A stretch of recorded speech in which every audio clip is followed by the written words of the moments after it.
Bill gates ప్రపంచంలోనే ఒక గొప్ప పేరు పొందినటువంటి వ్యక్తి.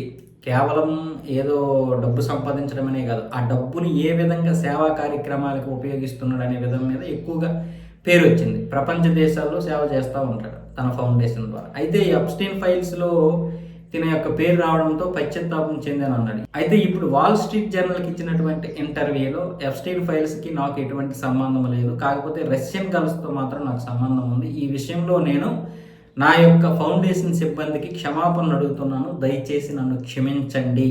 ఎప్స్టీన్ ఫైల్స్లో సంబంధం లేదు అంటే, ఎప్స్టీన్ ఇంతకుముందు ఏదైతే ఆ మైనర్ బాలికల్ని దారుణంగా హింసించి లైంగిక దాడులు చేయించాడో వాడు చేయడమే కాకుండా ట్రంప్ లాంటి వాళ్ళతో చేయించాడు కదా, అలాంటివి నేను చేయలేదు అన్న విధంగా బిల్ గేట్స్ అయితే చెప్పుకొస్తున్నాడు. వాస్తవానికి అతడు చేయకపోవచ్చు, కానీ ఎప్స్టీన్స్తో సంబంధాలు అయితే ఉన్నాయి కదా, ఆ కోవ కిందకే వస్తాయి. ఇప్పుడు రష్యన్ గర్ల్స్ చాలా పెద్దవాళ్ళు, మైనర్లు కాదు మేజర్లు, వాళ్ళతో నేను చేశాను. అప్పుడే సుఖవ్యాధులు వచ్చాయి. ఆ సుఖవ్యాధులు తన భార్యకి రాకుండా యాంటీబయోటిక్స్ కూడా ఎప్స్టీన్స్ని అడిగాడు. ఎప్స్టీన్ అడిగినట్టు కూడా మెయిల్లో ఉంది. సో అది కూడా అంగీకరించాడు. సో మరి ఇక్కడ అన్నీ కూడా అంతే. మరి మీరు ఎంత మంచి వాళ్ళైనా సరే తప్పదు, ఇంకా ఆ ఫైల్స్లో పేరు ఉంది కాబట్టి మరి ఈ విధమైనటువంటి విమర్శలు వస్తుంటాయి. ఇప్పుడు ఆయన సిబ్బందికి క్షమాపణలు చెప్తూ ఉన్నాడు, ఎందుకంటే ఆయన్ని దేవుడిగా చూస్తారు కదా, ఒక దేవుడిలా కొలుస్తారు, ఒక బాస్.